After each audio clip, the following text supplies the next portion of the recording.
Quienes estudiamos la historia, vemos imperios caer, de despertar como princesa entre palacios a huir desterrada, sin hogar, despojada de todo, ni trono ni riquezas. Como investigadores, documentamos cómo solo le quedó cargar un apellido que nadie se atrevía a pronunciar en voz alta. Acompáñenos. Hoy, ustedes y nosotros, como especialistas, examinaremos el trágico caso de una mujer que nació en la cumbre absoluta y tuvo que reconstruir su vida desde las ruinas. Antes de profundizar, díganos en los comentarios, ¿cuál es esa ciudad o país que verdaderamente consideran su hogar en este mapa global? Ya sea su lugar de origen, donde se criaron, o ese refugio geográfico al que siempre anhelan regresar. Nos fascinará leer sus respuestas. Nuestros archivos indican que Olga de Grecia nació el 1 de junio de 1903 en Tatoi, una villa real de verano, entre colinas y pinos cerca de Atenas. Para los estudiosos de la monarquía europea, este era el entorno más exclusivo y privilegiado concebible. Nuestra investigación genealógica detalla a su padre, el príncipe Andrés, hijo del rey Jorge I. Su madre, la princesa Alicia de Battenberg, era descendiente directa de la reina Victoria de Inglaterra. Documentamos su nacimiento dentro de una compleja red aristocrática europea que conectaba estratégicamente a Londres con San Petersburgo y a Copenhague con Berlín. Sin embargo, los historiadores sabemos que esa red ocultaba grietas que pronto colapsarían. Su infancia en Tatoi se basaba en correr por inmensos jardines palaciegos, escuchando múltiples idiomas en su mesa. Nosotros observamos cómo, desde pequeña, entendió que su familia era una institución política, un símbolo de Estado. Olga creció junto a sus hermanas Margarita, Teodora, Cecilia y Sofía, y posteriormente su hermano Felipe. Los registros muestran un entorno donde el estricto protocolo chocaba con algo inusual para la época. Unos padres nobles que genuinamente amaban y cuidaban a sus hijos. Nuestros análisis biográficos destacan a Alicia. Nació sorda, pero aprendió a leer labios en 4 idiomas. Esa resiliencia psicológica y determinación fue heredada por sus hijas en diferentes medidas. Los testimonios revelan que Olga, la primogénita, analizaba su entorno con una gravedad y curiosidad fascinantes para su corta edad, como si intuyera que esos privilegios caducarían pronto. Y acertó. Quienes estudiamos geopolítica sabemos que la Grecia de principios del siglo XX era una nación frágil, completamente inestable, asfixiada por disputas territoriales y crisis gubernamentales que estallaban con un ritmo devastador. Los datos muestran que la dinastía, al ser de raíces danesas, jamás logró ganarse la confianza total del pueblo griego. Existían bandos leales y opositores llenos de resentimiento histórico. Para nosotros, ese trono era simplemente un cristal agrietado a punto de estallar. Mientras la joven Olga jugaba en Tatoi, aprendiendo francés, inglés y griego con tutoras privadas, nuestras fuentes indican que en Atenas, los militares ya orquestaban complots que pronto harían pedazos el futuro de la dinastía. Generales debatiendo, élites políticas conspirando. Evaluamos cómo el rey Jorge intentaba mantener el control, ciego ante el terremoto institucional que se gestaba. Para los investigadores, su niñez parece intachable en el papel. Pero sabemos bien que esas etapas idílicas suelen prolongar tragedias inmensas. 1912 alteró la cartografía del sureste europeo con una violencia y velocidad que ningún analista de la época pudo anticipar. Los registros bélicos muestran a Grecia, Serbia, Bulgaria y Montenegro forjando una alianza para destruir al Imperio Otomano. En la academia la conocemos como la Primera Guerra Balcánica. Duró poco, pero su onda expansiva fracturó la geopolítica por décadas. Nuestros libros documentan a una Grecia anexando territorios, inyectada de un fervor nacionalista y una peligrosa euforia colectiva que embriagó a toda su sociedad. Olga apenas tenía 9 años. Aunque los archivos sugieren que ignoraba la complejidad de los tratados fronterizos, percibió la densa tensión que invadió el palacio de Tatoi, en los debates censurados frente a las niñas y en las microexpresiones de estrés militar que oscurecían el rostro de su padre al recibir despachos confidenciales. Nuestro perfil sobre el príncipe Andrés lo define como un táctico real. No era solo de adorno.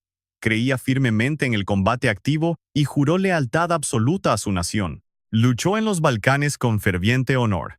Sin embargo, Estudiamos a las fuerzas armadas griegas como un laberinto corrupto, lleno de facciones políticas, rivalidades personales y una jerarquía militar que, tristemente, priorizaba intereses oscuros muy por encima de la táctica pura. Pero aislada de nuestra perspectiva histórica, para Olga él era solo su papá, quien le narraba cuentos, un hombre de humor agudo y protector, que veía a su esposa con un amor profundo. Una devoción que los registros confirman que ella siempre sintió. Analizar sus cartas revela cómo verlo partir al frente uniformado le dejó un trauma silencioso. Esa cruda dualidad entre patriotismo y terror de perderlo en combate. Registramos que entre 1912 y 1913 detonó la Segunda Guerra Balcánica entre antiguos aliados. Bulgaria traicionó a Grecia y Serbia en un choque corto, pero sumamente sanguinario. Técnicamente, en los mapas oficiales, Grecia resultó victoriosa, pero nuestra evaluación sociológica detecta una población irremediablemente fracturada. Y esa herida social pronto tendría un nombre concreto. Examinemos juntos a Eleftherios Venizelos. Sin duda, el estratega político más audaz, pero también el más divisor de su era. Como primer ministro, su ambiciosa agenda imperialista colisionó de frente contra la diplomacia del rey Constantino I, el tío de Olga, monarca desde el magnicidio de 1913. Nuestros registros indican que Constantino exigía neutralidad absoluta frente a la inminente guerra mundial. En contraste, Venizelos buscaba aliarse estratégicamente a las grandes potencias occidentales, convencido de que esa era la oportunidad para concretar la gran idea. Un proyecto nacionalista extremo que pretendía unificar a toda la población griega bajo una misma bandera. Esta pugna de poderes partió a la nación en mitades tan violentas que nosotros lo catalogamos como el cisma nacional. Un abismo que destrozó alianzas, familias y, lógicamente, desgarró a las Fuerzas Armadas. Al reconstruir la cronología de Olga, notamos que atravesó su pubertad atrapada justo en el epicentro de esta brutal catástrofe global. Aunque en los archivos del palacio todo simulaba la calma de la élite europea, nuestros análisis confirman que el cerco político se cerraba de forma letal. Los cables diplomáticos eran aterradores. Ustedes y nosotros sabemos cómo las monarquías colapsan. Sus propios familiares terminaron masacrándose en bandos opuestos de esta guerra despiadada. Usted y yo analizaremos esto juntos. Su familia en Grecia operaba bajo un nivel de sospecha táctica que escalaba diariamente. El rey Constantino presentaba una clara vulnerabilidad estratégica. Su esposa, la reina Sofía, hermana del Kaiser Guillermo II. Esa conexión bastaba para que la facción de Venizelos y la inteligencia aliada lo clasificaran como simpatizante de Alemania, aunque su postura neutral obedecía a variables geopolíticas complejas. Esta sospecha marcó a toda la red familiar, y el padre de Olga, el príncipe Andrés, leal al monarca y opositor de Venizelos, se volvió un blanco clave en esta escalada de desconfianza. Olga procesó entonces un dato táctico que pocos asimilan a esa edad, que tu apellido funciona como blindaje diplomático o como blanco fijo. Esa misma afiliación genética que facilita el acceso operativo puede bloquearlo de forma rotunda. En 1917, la presión aliada sobre la región alcanzó un punto crítico. Francia y Gran Bretaña, sin tolerar más la neutralidad del rey, ejecutaron una intervención directa. Fuerzas aliadas tomaron posiciones tácticas clave en territorio griego, establecieron bloqueos navales y cortaron las líneas de suministro civil. Técnicamente no era una invasión declarada, pero operativamente funcionaba exactamente así. El rey se quedó sin margen de maniobra. Abdicó en junio de ese año, siendo extraído del territorio junto a su hijo mayor. Nuestros registros no indican un exilio voluntario. Fue una expulsión forzada, maquillada meticulosamente con el lenguaje diplomático de la época para encubrir la operación. La élite gobernante pasó a ser declarada persona no grata en su propio territorio. Olga tenía 14 años. La extracción del monarca arrastró como daño colateral a sus familiares, incluyendo al príncipe Andrés y la princesa Alicia. Evacuaron Tatoy precipitadamente. Abandonaron las áreas perimetrales que Olga dominaba por completo, los sectores del palacio donde había adquirido movilidad y sus zonas seguras donde invertía horas asimilando información. Esa infraestructura quedó anulada en 24 horas. bajo la urgencia clandestina de un objetivo en tránsito que sabe que el peso extra compromete la fuga. Establecieron su base en Suiza, un territorio neutral, de bajo perfil, diseñado para albergar a los activos políticos desplazados con una diplomacia clínica que no generaba riesgos. Para Olga, Suiza jamás fue un hogar. Operaba como una pausa táctica, una inmensa y helada zona de tránsito temporal donde su grupo monitoreaba la situación, aguardando un cambio de régimen, confiando en que el Estado griego revirtiera aquella expulsión que consideraban ilegal. Ese estancamiento duró años. Bajo estas métricas de presión, Olga maduró de un modo imposible de simular académicamente. Observó a sus padres procesar el estrés continuo de formas muy distintas. El perfil de la princesa Alicia indica que mitigaba la tensión ejecutando logística, emitiendo correspondencia y organizando redes de ayuda para los desplazados bélicos que ya saturaban toda Europa. Los reportes señalan que su padre oscilaba entre prever una reinstalación inminente y la agresividad contenida de un oficial táctico que se percibía completamente traicionado por las mismas instituciones a las que juró lealtad. Olga recolectaba estos datos en silencio. Era su protocolo para mapear el entorno. No mostraba apatía, sino una vigilancia extrema, recopilando evidencia sin emitir un dictamen final todavía. Durante aquella fase operativa en Suiza, analizó a fondo a sus hermanas, Margarita, Teodora, Cecilia y Sofía. Eran perfiles psicológicos radicalmente diferentes, cohesionadas por el mismo trauma estructural. Haber perdido toda estabilidad territorial justo en la fase crítica donde la personalidad base se está codificando. Cada sujeto reaccionó distinto. Algunas buscaron asegurar su viabilidad futura mediante alianzas nupciales estratégicas, infiltrándose de nuevo en las principales esferas de poder europeas. Otras redireccionaron el trauma hacia estructuras religiosas o programas de contención civil, buscando darle una lógica operativa a la crisis que habían sufrido. Analicemos juntos este punto de quiebre. Olga no tenía un vector claro, pero su intuición le advertía que la ruta sería crítica. Además, la situación geopolítica circundante bloqueaba cualquier proyección de estabilidad. El conflicto global cesó en noviembre de 1918, reconfigurando por completo la cartografía europea. Superpotencias centenarias fueron desmanteladas en apenas unos pocos meses. Las monarquías colapsaron por efecto dominó. Eliminaron a los Romanov en Rusia, los Horn en el sector alemán y los Habsburgo en Austria. El sistema monárquico enfrentaba ahora un bombardeo ideológico sin precedentes, una ofensiva moderna y totalmente implacable. Mientras tanto, los reportes clasificaban a Grecia como una zona de conflicto político activo, donde la polarización interna impedía cualquier intento de consolidación pacífica. En 1920 se registró una anomalía estadística. El rey Alejandro, posicionado en la jefatura de Estado para reemplazar a su padre Constantino, fue reportado como baja en un incidente insólito. El ataque de un mono doméstico que detonó una sepsis fatal e incontrolable. A sus 27 años, esta baja imprevista generó un vacío de poder. Esto detonó un plebiscito para restituir a Constantino, obteniendo resultados mayoritarios irrefutables. La cúpula real estaba autorizada para reingresar al país. A los 17 años, Olga inspeccionó nuevamente Tatoi. La topografía, los jardines y pinos seguían intactos, pero su filtro cognitivo había mutado, distorsionando levemente todo su entorno conocido, como si el protocolo de desplazamiento hubiera instalado una barrera psicológica entre su etapa formativa y su presente. Imperceptible, pero absolutamente blindada. La inteligencia de la época no previó que esta reubicación colapsaría en apenas 24 meses, y que la siguiente fase operativa sería infinitamente más catastrófica.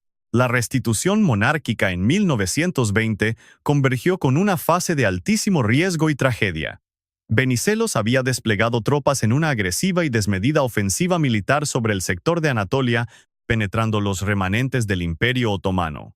Su objetivo táctico era anexar territorio para materializar el proyecto expansionista que siempre había estructurado en papel. Al principio, la infantería griega logró una penetración rápida que parecía validar completamente la estrategia operativa. Esmirna, un centro urbano con enorme población griega, operaba bajo control táctico heleno. La cartografía parecía reconfigurarse a favor del Estado griego. Sin embargo, las sobreexpansiones operativas siempre resultan en un colapso logístico devastador. Mustafa Kemal, el estratega turco que los registros de inteligencia posteriormente identificarían como Atatürk, reestructuró sus fuerzas armadas con máxima eficacia operativa y ejecutó un contraataque que aniquiló las defensas griegas en 1922. Su ofensiva resultó tácticamente imparable. La estructura militar griega colapsó. Usted y yo sabemos cómo terminan estas fallas tácticas. Detonaron el peor desastre civil del siglo XX en la zona. Esmirna ardió en septiembre de 1922. Los sectores civiles griegos y armenios quedaron totalmente calcinados, generando un cuello de botella letal, mientras miles de refugiados intentaban una evacuación desesperada hacia la costa. Usted y yo analizaremos imágenes llegadas a Europa con una brutalidad que aún hiela la sangre. Incluso para nosotros, expertos en la Gran Guerra, el impacto es brutal. Nuestros registros indican que más de 1 millón de griegos abandonaron Anatolia. Sus familias llevaban siglos ahí. Como analistas, vemos este éxodo masivo como un trauma generacional. Olga tenía 19 años al desatarse el caos, y nuestro expediente detalla cómo el impacto golpeó directamente al núcleo de su familia. Los documentos revelan que el desastre de Anatolia provocó una crisis política fulminante en Grecia. El ejército, furioso y humillado, se rebeló. Inmediatamente, oficiales conformaron una junta militar para exigir responsables. El rey Constantino abdicó por segunda ocasión de forma definitiva, falleciendo exiliado meses más tarde. Sin embargo, sabemos que esta junta militar no iba a conformarse con simplemente derrocar al rey. Querían sangre. Exigían chivos expiatorios con nombres y apellidos para presentarlos ante el pueblo como culpables del desastre. Al cruzar los datos, aparece el príncipe Andrés, el padre de Olga. Nuestros archivos confirman que el príncipe Andrés comandó un cuerpo militar durante la campaña en Anatolia.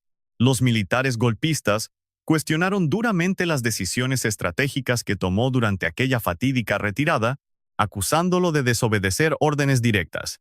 Lo perfilaron como el principal responsable del colapso en el frente mediante un juicio que identificamos como puramente político, no militar. Esta acusación combinaba fallas tácticas reales con motivaciones políticas que resultaban más que evidentes. Pero en aquel clima de furia y cacería de brujas que paralizaba a Grecia, esa distinción táctica ya no importaba. Arrestaron al príncipe Andrés en septiembre de 1922. Analizando el expediente de Olga, aquí la historia dejó de ser contexto político para convertirse en una amenaza letal que destruiría a su familia desde adentro. Su padre, el hombre que le leía cuentos de niña, el oficial que sirvió a Grecia con una lealtad operativa absoluta que nadie jamás había cuestionado, ahora estaba preso. El tribunal militar que lo juzgaría acababa de sentenciar a muerte a 6 altos mandos. En nuestros registros históricos, este evento se clasifica como el juicio de los 6. Fusilaron a los 6 objetivos. Ahora era el turno del príncipe Andrés. Según la inteligencia recabada, la princesa Alicia, madre de Olga, no se quedó paralizada. Con una determinación fría y silenciosa, activó su red de contactos de alto nivel. Operó en las sombras, escribiendo cartas y moviendo hilos por las cortes europeas. Detectamos la intervención diplomática del rey Jorge V de Gran Bretaña. El almirante Gerald Talbot llegó a Grecia bajo órdenes encubiertas, pero con directrices totalmente inequívocas. Esta maniobra de presión internacional bastó para que el tribunal militar redujera la condena. Al príncipe Andrés le perdonaron la vida, pero recibió exilio perpetuo y la anulación inmediata de su ciudadanía griega. Nuestros expedientes marcan su escape de Grecia en diciembre de 1922 en un acorazado británico, junto a su esposa y 5 hijos. El menor era Felipe, con apenas 18 meses. A sus 19 años, Olga sostenía al bebé mientras el crucero evacuaba el puerto de Atenas. Los testimonios dicen que veía la costa desvanecerse, sabiendo perfectamente, con una certeza que no requiere análisis táctico, que esta vez no existía fecha de extracción ni retorno. El navío británico los desembarcó en Italia. Desde ese punto de extracción, se reubicaron en París. Durante los años 20, esta ciudad operaba como la base principal de toda la monarquía europea desplazada. Observamos un flujo de griegos, rusos, rumanos y alemanes, aristócratas con apellidos ilustres, pero con fondos financieros que colapsaban mucho más rápido de lo estimado. El protocolo del exilio exigía la crueldad de mantener fachadas intactas, incluso mientras su estructura económica se desintegraba en total silencio. Establecieron su base en Saint-Cloud, a las afueras de París. La propiedad era funcional, pero distaba mucho de los complejos palaciegos que alguna vez formaron parte de sus activos. Analizando su perfil psicológico, el príncipe Andrés nunca superó el trauma. Su identidad operativa dependía por completo del rango militar y su sentido de pertenencia nacional, y en un solo movimiento táctico le arrebataron ambas cosas. Los reportes indican que se volvió distante, deprimido y completamente ausente para una familia que requería su liderazgo. La princesa Alicia, por su parte, intentó reconstruir su base operativa con los escasos recursos disponibles, pero el estrés postraumático de exilios y crisis continuas la destruyó. En 1930 sufrió un colapso clínico grave, siendo recluida de inmediato en una clínica psiquiátrica suiza. Los especialistas médicos, aplicando protocolos anticuados de la época, emitieron un diagnóstico que nuestra psiquiatría moderna descartaría por completo. La mantuvieron aislada de sus hijos durante años. Para Olga, perder a su madre por un aislamiento forzado y no por defunción, generó un trauma emocional gravísimo. Tenía 27 años y seguía exiliada, mientras la salud mental de su padre colapsaba lentamente. Con su madre confinada en Suiza, monitoreamos cómo sus hermanas se dispersaron rápidamente por Europa a través de matrimonios estratégicos que las trasladaban a Alemania, a Suecia y hacia otros territorios sumamente inestables. Analicémoslo juntos.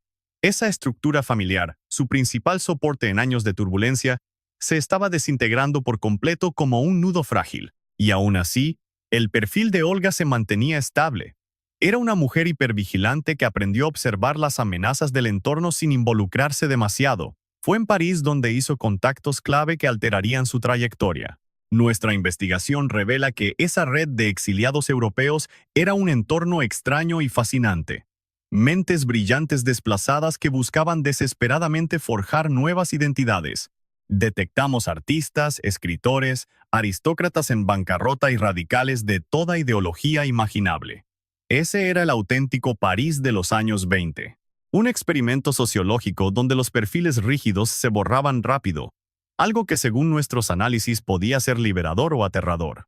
Para ella, fue ambas cosas a la vez. En este escenario volátil notamos que su conexión con el pasado comenzó a mutar. Los expedientes muestran que ya no podía operar como princesa griega, porque Grecia había cerrado sus fronteras. Tampoco podía clasificarse como danesa, aunque de allí provenía su linaje, jamás operó en ese territorio. Y definitivamente no era ciudadana francesa, a pesar de su residencia. Era una fusión de todas esas nacionalidades y ninguna a la vez.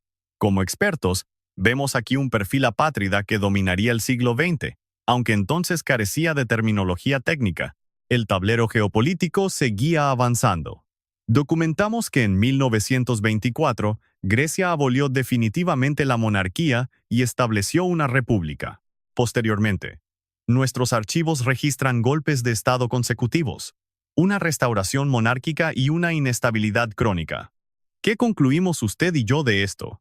La nación que los desterró siguió hundida en el caos total, demostrando clínicamente que la realeza jamás fue el verdadero problema. Tú y yo sabemos que esa confirmación jamás le devolvió lo perdido. En 1938, Olga tenía 35 años, llevando 15 en su exilio francés, al margen de una Europa preparándose, aunque nadie lo admitirá aún, para otra guerra. Los registros son claros. Hitler dominaba Alemania y Mussolini ya controlaba Italia. Como analistas, vemos cómo las democracias europeas observaban paralizadas, con total incredulidad, el rearme acelerado de todo el continente. Olga había estudiado suficiente historia para identificar las señales, y estas eran innegables. Sin embargo, ni siquiera los expertos imaginaban la verdadera magnitud de la tragedia inminente, ni quienes, como Olga, aprendieron a golpes que el mundo cambia en un segundo, de formas que ningún linaje real ni palacio lujoso lograrán detener jamás. En septiembre de 1939, Alemania invadió Polonia. Europa declaró la guerra por segunda vez en 25 años. Una noticia devastadora para millones. Para Olga, esto confirmó lo que sus instintos le gritaban. esa oscura certeza de quien ha sobrevivido a la historia y reconoce el aroma a muerte antes de que impacte de frente. París, su aparente refugio por casi 2 décadas, dejó de ser un sitio seguro a una velocidad que resulta alarmante. En mayo de 1940, las fuerzas alemanas cruzaron Bélgica y Países Bajos. Su brutal avance sobre Francia dejó a los ejércitos aliados completamente desorientados y vulnerables. La mítica línea Maginot, esa fortaleza de acero y concreto donde Francia confió ciegamente, probó ser una ilusión inútil y carísima. En solo 6 semanas, la nación quedó derrotada. Analicemos esto. París cayó sin pelear en junio. Olga huyó nuevamente. Por tercera vez, el mundo la obligaba a dejarlo absolutamente todo.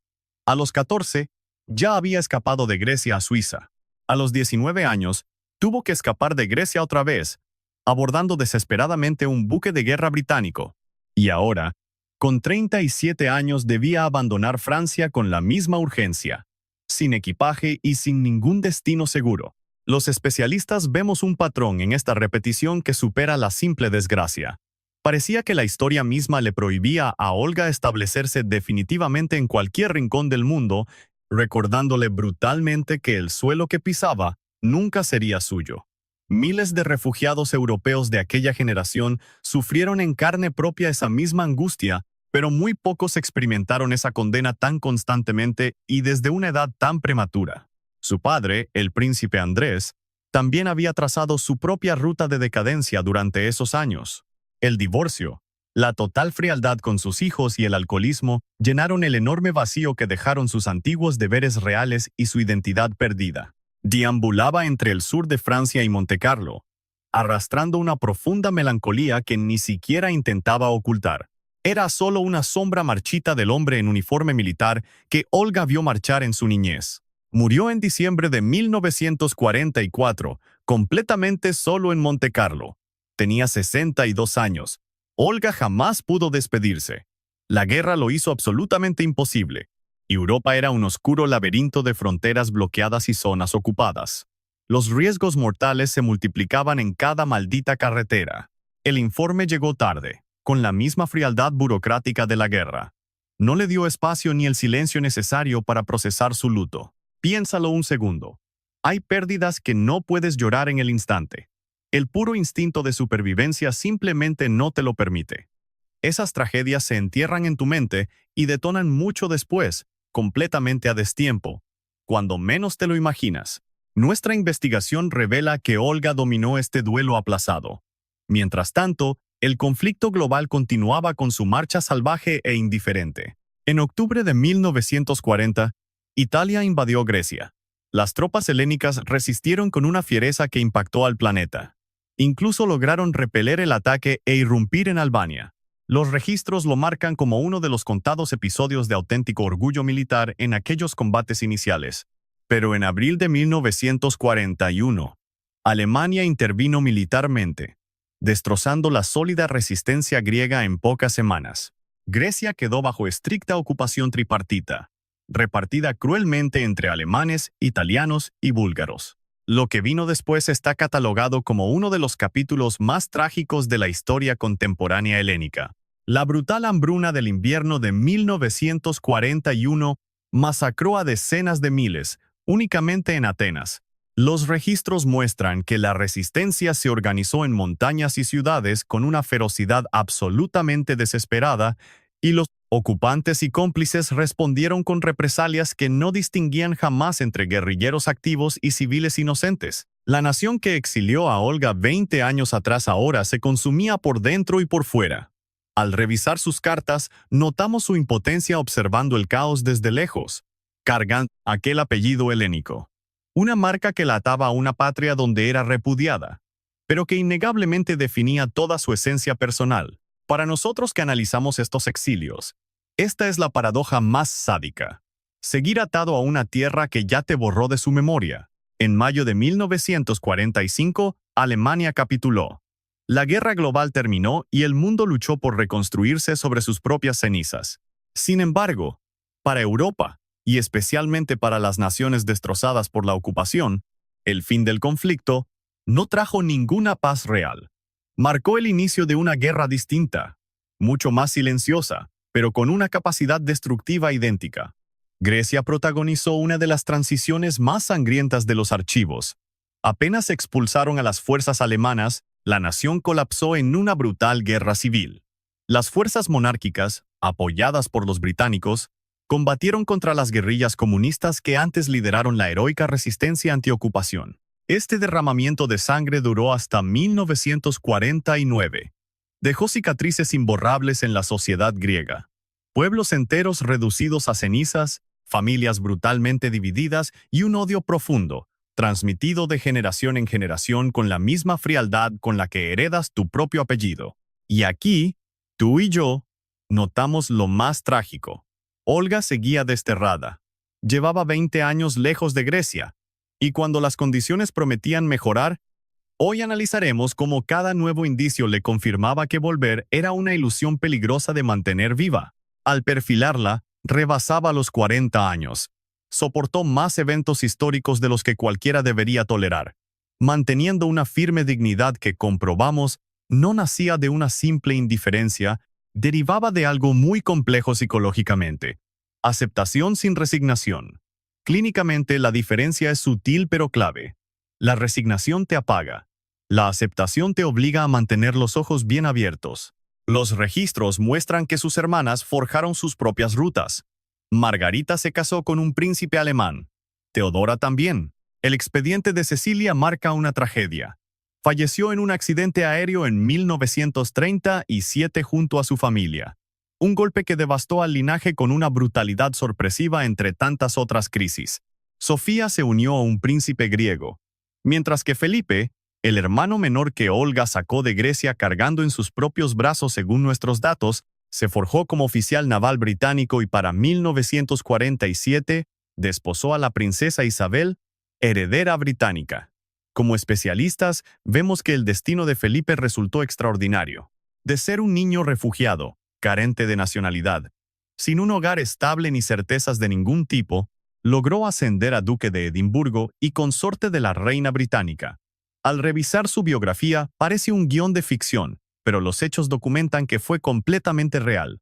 Olga monitoreó el desarrollo de aquel niño, y ahora lo observaba posicionarse en uno de los roles mundiales de mayor visibilidad. Como investigadores, sabemos que estos contrastes definen a las familias que han protagonizado la historia europea. Nuestro análisis genético y social demuestra que una misma sangre forja destinos radicalmente distintos, según el contexto geopolítico y las decisiones tomadas bajo presión extrema. Evaluando el estado emocional de Olga, la boda real de su hermano significó una alegría auténtica, combinada con un cuadro de profunda melancolía. Era la evidencia empírica de que su dinastía perduraba, conservaba su enorme peso político y continuaba proyectándose globalmente con muchísima fuerza, pero psicológicamente también funcionaba como un espejo de aquella estabilidad que ella misma jamás logró edificar con la misma solidez. Su cronología durante aquella dura posguerra la ubica desplazándose constantemente entre varias ciudades europeas, operando siempre bajo ese perfil de visitante perpetuo, un síndrome típico en sujetos que han perdido el territorio al que creían pertenecer. Cultivaba amistades y poseía una inteligencia aguda que la hacía memorable. Pero nuestros estudios revelan que carecía de esa base sólida que tantos otros dan siempre por sentada. Aquella Europa reconstruyéndose miraba al futuro con una prisa feroz, un ecosistema sociopolítico que dejaba un margen mínimo para quienes arrastraban tanto peso histórico. Los datos indican que las monarquías sobrevivientes buscaban modernizarse. Las derrocadas intentaban rediseñarse desde el exilio o, directamente, terminaban borrándose del mapa histórico. Y aquellos sujetos de estudio criados en ese complicado umbral intermedio, atrapados entre la realeza y la condición de refugiados, debían reubicarse en una Europa desconcertada. Aquí es donde usted y yo debemos prestar atención.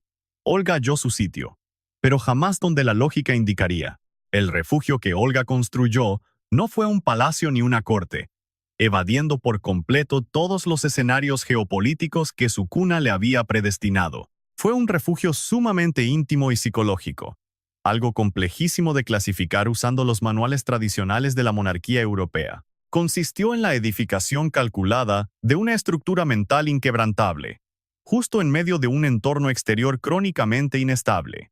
Clínicamente, no es un logro menor. Representa el mayor nivel de resiliencia.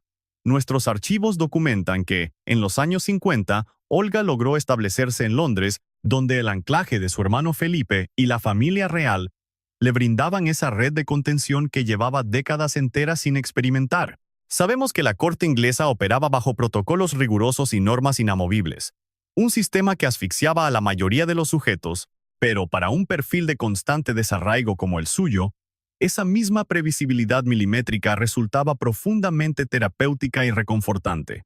Ella evaluaba a su hermano con esa aguda observación analítica que siempre definió su mecanismo de defensa ante el mundo. Nuestro perfil de Felipe muestra a un sujeto hiperactivo, de posturas frontales y un humor táctico que desplegaba como escudo y espada simultáneamente. Él transmutó su trauma de infancia en una armadura psicológica, forjando una autonomía que fascinaba y a menudo intimidaba a su círculo. Como expertos, notamos que Olga identificaba en él esa misma resiliencia que ella forjó, ese mecanismo de no generar apegos emocionales hacia ningún territorio, pues la evidencia empírica les demostró que los lugares desaparecen. Pero cada individuo procesa el trauma a su modo. Felipe exteriorizó esa carga como pura acción. Olga la internalizó, transformándola en una inmensa profundidad psicológica. Los registros de esa época indican que Olga potenció su fascinación por la historia, abordándola no desde la academia pura, sino desde una necesidad introspectiva.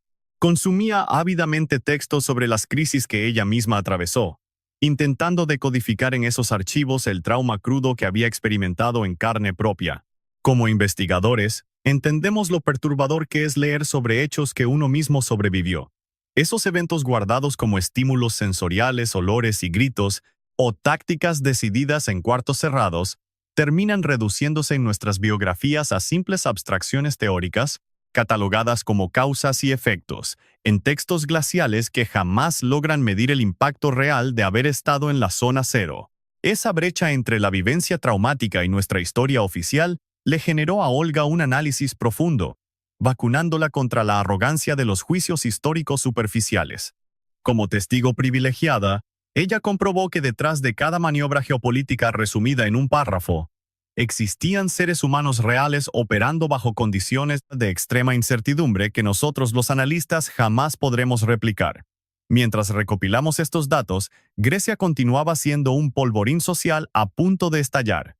El conflicto armado había cerrado con el triunfo monárquico, instaurando al rey Pablo, primo de Olga, en Atenas.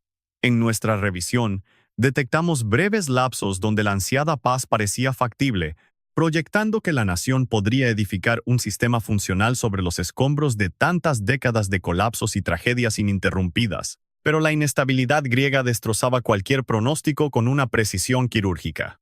¿Qué concluye nuestro equipo? Que las contadas visitas de Olga a Grecia durante esos años confirmaban este diagnóstico. Usted y yo analizaremos hoy un caso fascinante. Esas visitas destilaban emociones complejas. El país que ella observaba era, y ya no era su patria infantil. Atenas mutó drásticamente, mostrando las cicatrices físicas de su trauma histórico. Nuestro análisis indica que ella tampoco era ya la inocente niña que corría por Tatoi. Ambos sufrieron tal metamorfosis que su conexión resultaba puramente clínica. Era más un registro mental que un afecto real. Documentamos que Tatoi seguía siendo propiedad monárquica. Los pinos resistían. Sus jardines envejecieron con la sombría dignidad de los espacios arquitectónicos que han atestiguado demasiadas tragedias. Olga recorría aquellos senderos memorizados, experimentando una disonancia cognitiva muy profunda, sentirse intrínsecamente arraigada al terreno, y de forma simultánea como una intrusa total. Los perfiles psicológicos definen esto como el síndrome del exiliado. No es volver a casa, sino el crudo descubrimiento de que el hogar físico se extinguió. Como investigadores concluimos que su verdadero refugio siempre fue la memoria, jamás las coordenadas geográficas. Dicha epifanía, tan dolorosa como catártica, representa probablemente el punto de inflexión psicológica más crítico en toda la biografía de Olga. Y como suele documentarse en traumas severos, esta revelación llegó demasiado tarde para alterar los hechos irreversibles, pero sirvió como brújula futura. La década de los 60 inyectó una dinámica sin precedentes que reconfiguró a Europa. Sus contemporáneos jamás lo anticiparon. El mundo de la posguerra finalmente estabilizó su propio pulso. Los indicadores económicos subían. La infraestructura urbana revivía. Una juventud libre del estrés postraumático bélico proyectaba una seguridad que los veteranos diagnosticaban como ceguera infantil o un privilegio profundamente envidiable. Olga rondaba los 60 al iniciar esa época. Evaluamos a un sujeto que cargaba el denso peso clínico de haber presenciado demasiada destrucción, pero lo procesaba con estoicismo, evadiendo esa victimización teatral que tantos individuos asumen como personalidad. Nuestros testimonios de archivo la perfilan como una figura serena. Mostraba un nivel de escucha activa y concentración que resulta estadísticamente raro, formulando interrogatorios muy agudos. Sus diarios revelan que jamás compartía datos personales a menos que fuera interrogada frontalmente. Dicho mutismo biográfico operaba dualmente. Era una barrera de decencia moral y un mecanismo de defensa psicológico impecable. Los sujetos con sobreexposición al trauma frecuentemente desarrollan esta estricta economía en su narrativa personal, no por ocultamiento patológico, sino porque calculan que el civil promedio carece del marco empírico necesario para procesar la gravedad de los eventos expuestos. Analicemos juntos esto. Reconstruir el contexto agota. En 1967, Grecia sufrió otra fractura institucional que desestabilizó a la monarquía exiliada. Una facción castrense ejecutó un derrocamiento en abril, implantando un régimen autoritario de 7 años. El monarca Constantino I, bajo nuestra lupa de analistas, titular de la corona desde 1964, fracasó al orquestar una contraofensiva en diciembre. El resultado fue otro escape forzoso al extranjero. Los datos históricos mostraban un bucle despiadado. Otro soberano helénico expulsado de su territorio. La red dinástica fragmentada de nuevo. Era la réplica exacta del patrón traumático que Olga presenció en su infancia. Una estructura de poder que resiste, colapsa, ensaya una restauración y vuelve a desmoronarse inevitablemente. Sin embargo, nuestra evaluación indica que Olga procesó este ciclo desde una distancia clínica. Ya no era la adolescente confundida por la geopolítica, tampoco la muchacha de 19 años, evacuando a su hermano menor en un buque, viendo la costa desvanecerse. Los registros muestran a una mujer madura de 64 años, con suficiente agudeza analítica para identificar el patrón sociopolítico y anular toda capacidad de asombro.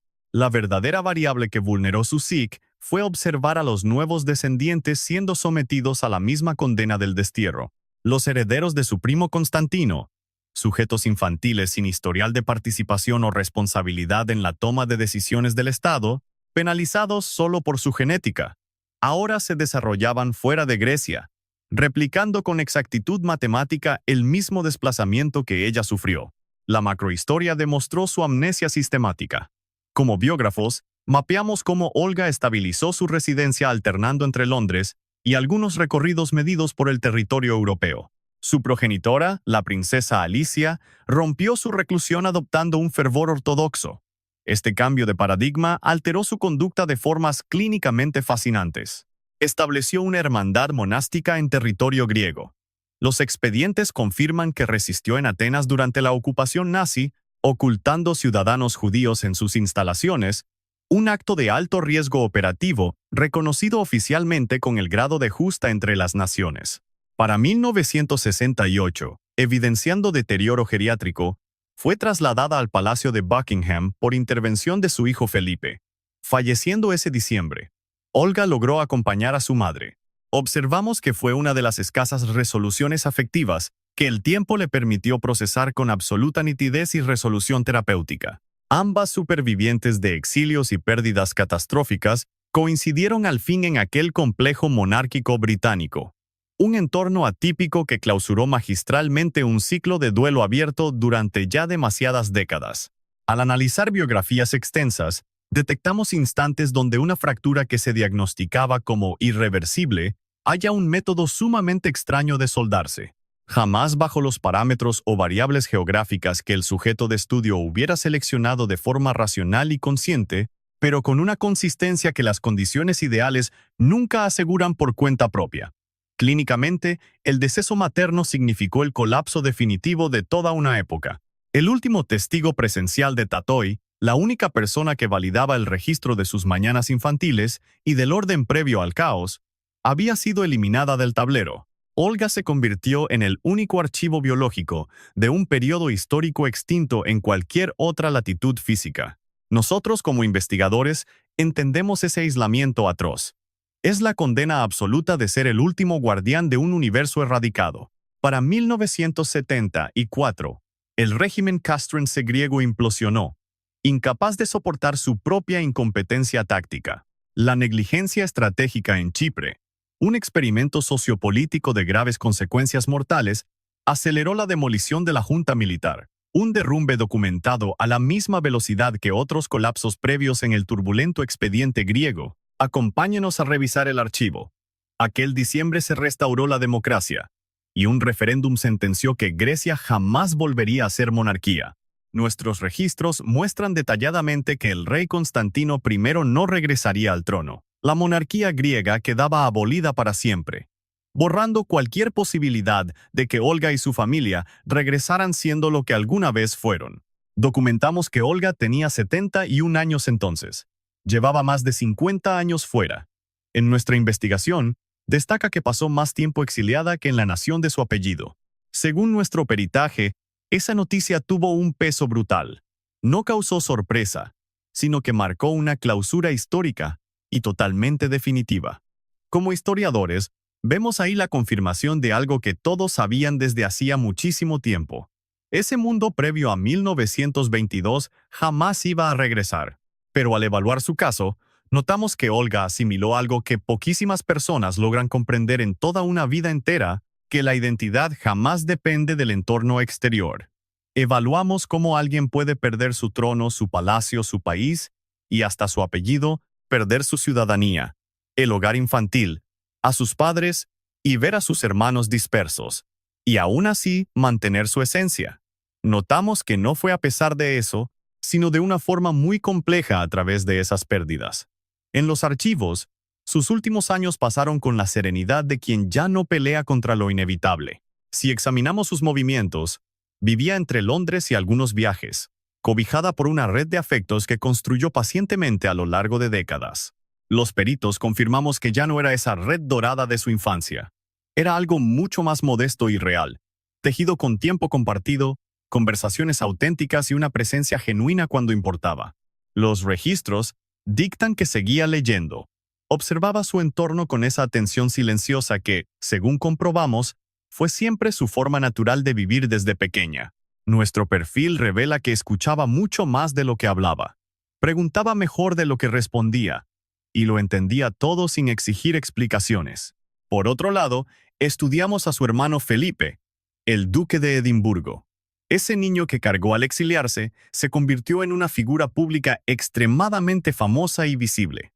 Para nuestro equipo, el contraste entre la fama de Felipe y la discreción de Olga ilustra cómo un mismo origen puede llevar hacia destinos vitales completamente opuestos, pero como analistas notamos que ninguna distancia física ni diferencia de vida logró borrar esa profunda memoria compartida de su lejana infancia griega, de esos jardines y esa familia, que el siglo XX dispersó por todo el mundo. Documentamos que Olga falleció el 28 de septiembre de 1987. Tenía 84 años. Nuestros archivos no muestran grandes titulares ni ceremonias de Estado. Faltó la despedida majestuosa que su nacimiento en la realeza nos habría hecho suponer. Constatamos una muerte muy discreta, en total coherencia con la vida que las circunstancias le enseñaron a llevar. Fue sepultada en el cementerio real de Tatoi, ahí en Grecia, justo donde nació 84 años antes, entre los inmensos pinos que conocía perfectamente de memoria, y aquellos jardines que enmarcaron el principio y el final de su biografía. Para nuestro equipo, la vida de Olga atestigua trágicamente una Europa que sencillamente ya desapareció. Investigamos un mundo extinto donde los apellidos reales funcionaban como pasaportes internacionales y, de forma simultánea, como prisiones absolutas, donde mapeamos fronteras redibujándose a una velocidad tan despiadada que nunca esperaban a que las personas lograran adaptarse a ellas. Reflexionemos juntos. Ahí, Nuestra identidad era una negociación constante entre quién había sido y lo que las duras circunstancias te permitían ser. Pero nuestras investigaciones revelan que esta es, ante todo, la historia de una mujer que asimiló la lección más dolorosa que la vida te puede enseñar. Determinamos que el hogar no es un lugar físico, sino únicamente eso que te queda cuando ya has perdido absolutamente todo. Ningún palacio te enseña eso. Nuestros datos dictan que solo lo enseña la pérdida. Y Olga, perdiendo más que cualquiera, lo comprendió mejor que nadie. Así es.